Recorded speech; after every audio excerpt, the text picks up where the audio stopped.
So I call this one the infinite stupidity.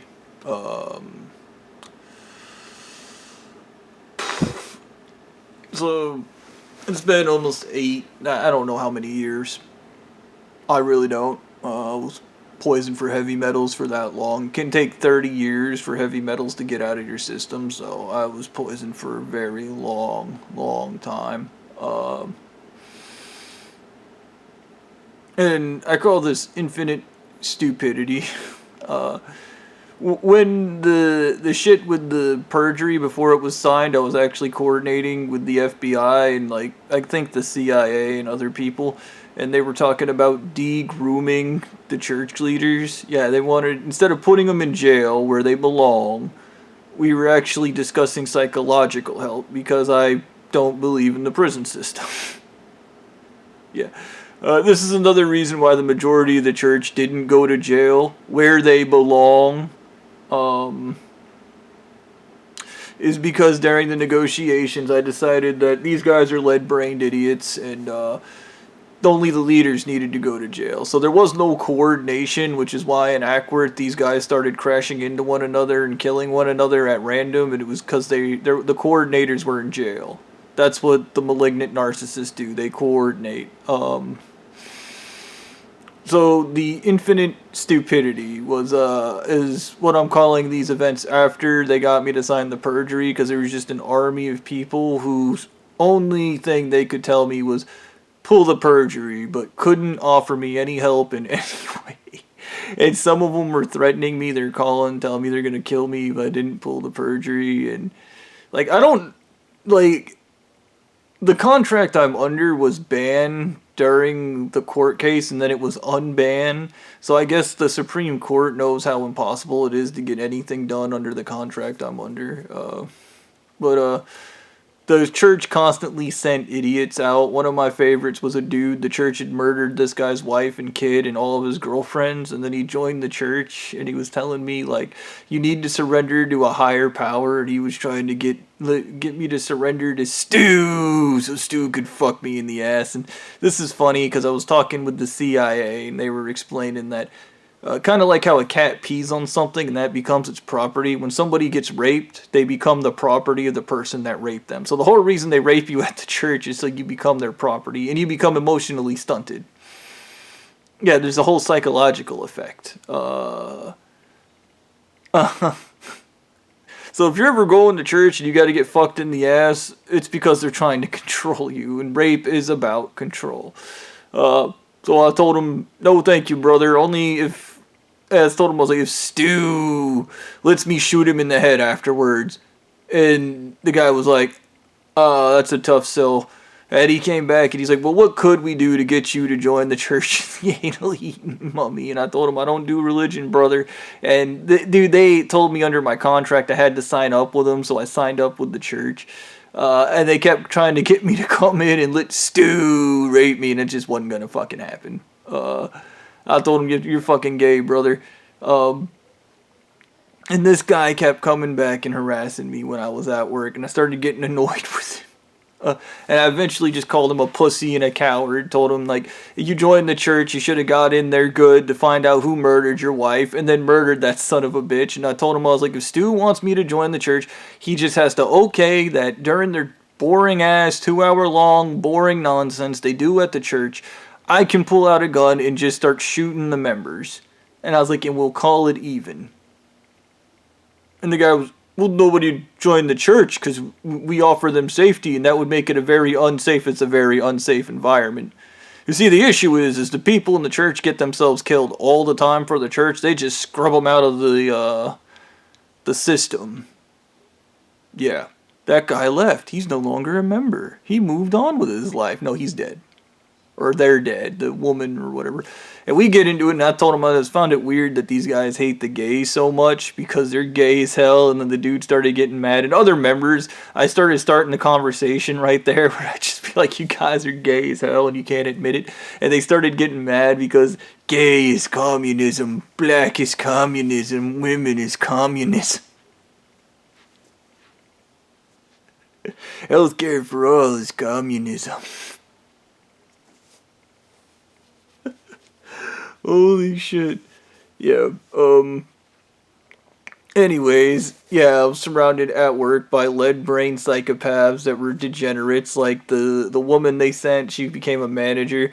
She starts telling me about having sex with her dad, and it's part of the cult. It's something they do, and it's just, you guys are fucking idiots.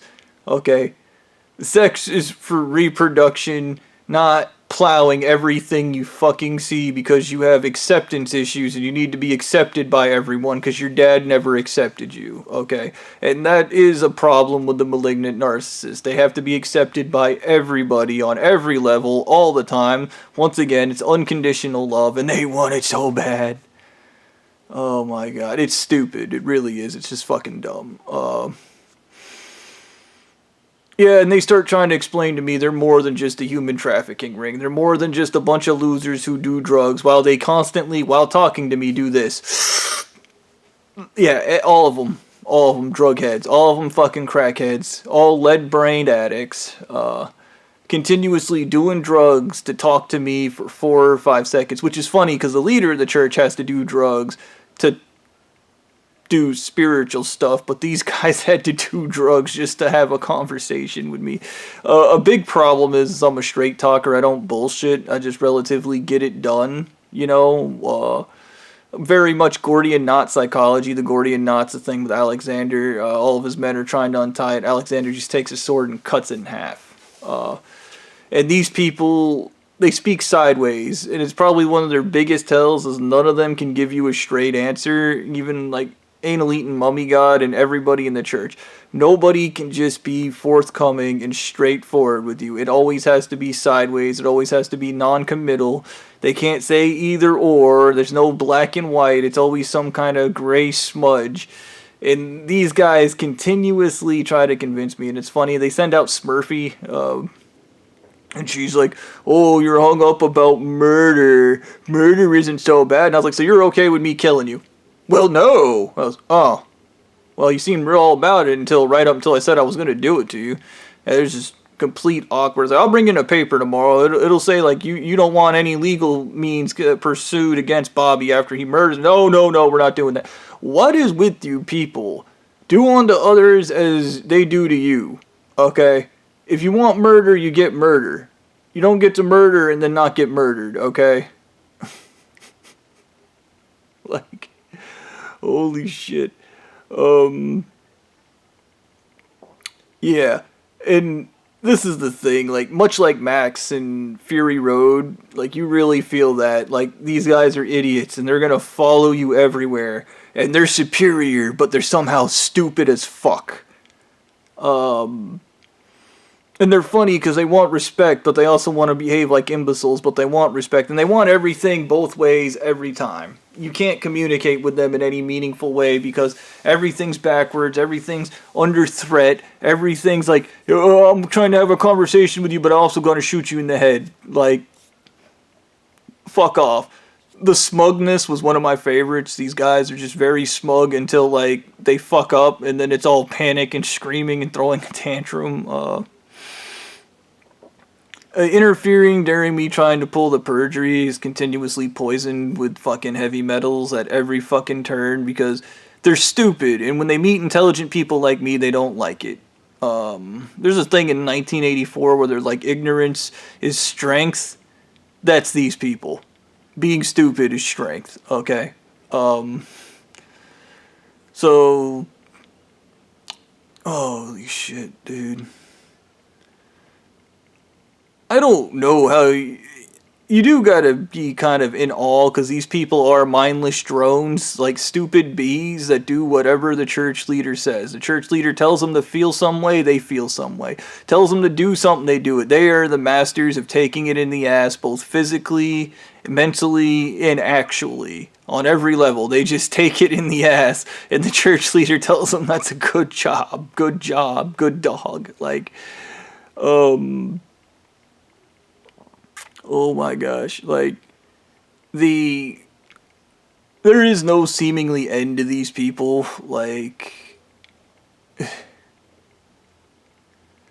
it is overwhelming stupidity, and I always think of George Carlin and the Beware stupid people in large groups, and that's church. That's the Church of the Anal Eating Mummy. Stupid people in a large group, and they're willing to commit every atrocity known to man for their bullshit. Like, and it is bullshit. It is all bullshit. It's all fake. The due to the army of idiots that were dedicated to stopping me, due to the fact that I couldn't even get on the computer and look up the word perjury, let alone pulling perjury, how to pull a perjury. Can't get legal help because of the contract I'm under. Only they can represent me, and they won't represent me. And once again, every case in Utah is rigged. If you ever end up in a legal case in Utah, don't go to it. It is rigged. Okay? You will not win. It is predetermined, pre-designed, and preset. It is complete bullshit. Okay? Yeah, if you do go there, just go there and drop your pants and bend over and start talking out of your ass at the judge. Just straight up start talking out of your ass and just try to make it as funny as you can. Just completely show these people how ridiculous they are by being the biggest clown in the room. That's what I recommend. Fuck it. If I end up going to court in Utah, that's what I'm going to do. Drop my pants and start talking out of my ass at the judge. Fucking, no. What do you got? Like, fucking, these guys are so funny because everything they want, they're like children.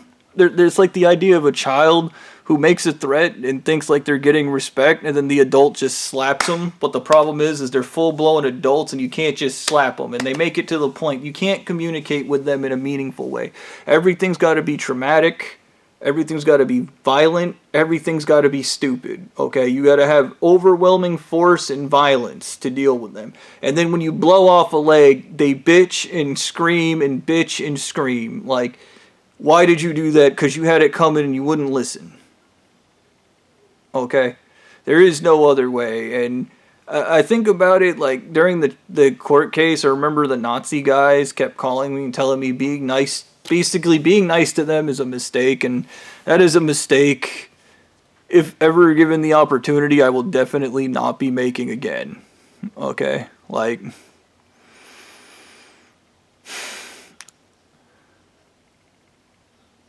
it's kind of funny because, like, I think about, like, even when the FBI was explaining to me how fucked up this entire situation was and just how I approached everything, even with a destroyed brain that was on cadmium, I was still trying to help people. Yeah.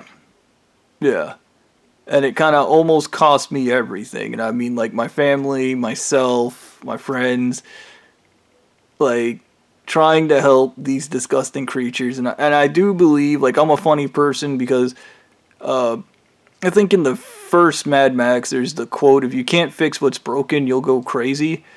I often find myself trying to fix almost everything I stumble upon. I found a rusty bike chain the other day, and I put it in rust remover, and now I just have it in the garage. I have no use for it, but I fixed it.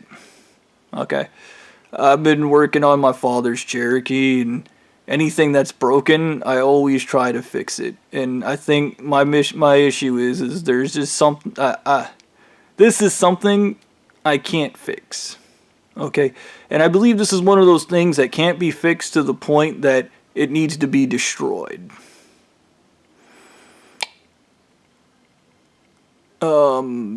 Maybe at some point the U.S. government will do something about this. Maybe they'll just send out a death squad and slaughter all these people. They'll just fucking get fucking murdered. And this is what they want. They want a massive war. They want to kill everybody. Okay, they have an entire plan that involves them going out, poisoning everybody, and then enslaving the children. Like, this is their D-Day ultimate plan. I know, I'm a former fucking leader. Okay? Like, oh my gosh. And this is the thing, lead causes anxiety and paranoia and fear. So these people drink lead, becomes anxious, scared, and fearful, and then believe the entire world is just horrible when they make it horrible. They are the masters of their own hell. This is part of the infinite stupidity. Like, it is just eternal and forever, like, forever on and on.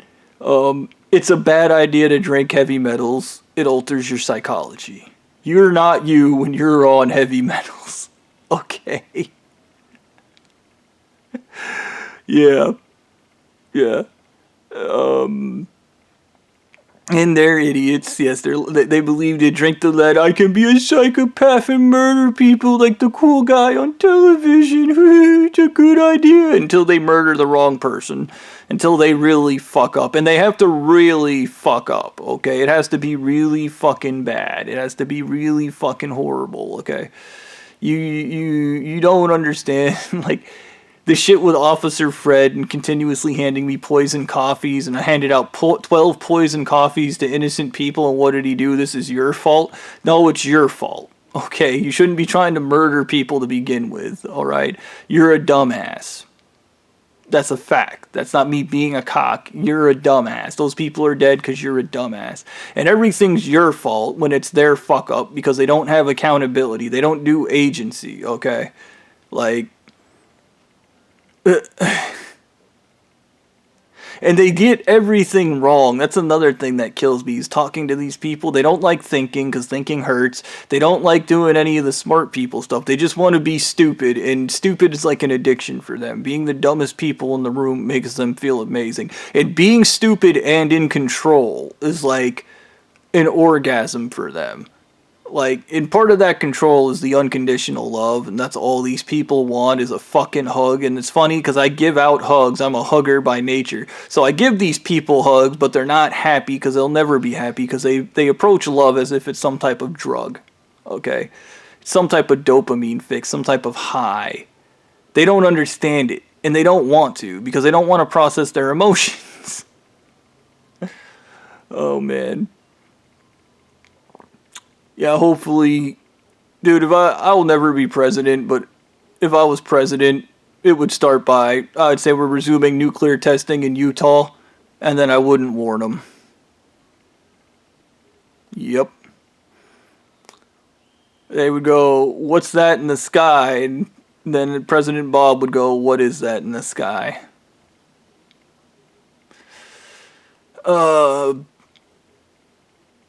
Yeah, the infinite stupidity is going to be a series of stories that are related to just these people being incredibly stupid and then defending their right to be stupid. Like, and it is an unwritten law. You have the legal right to be a dumbass.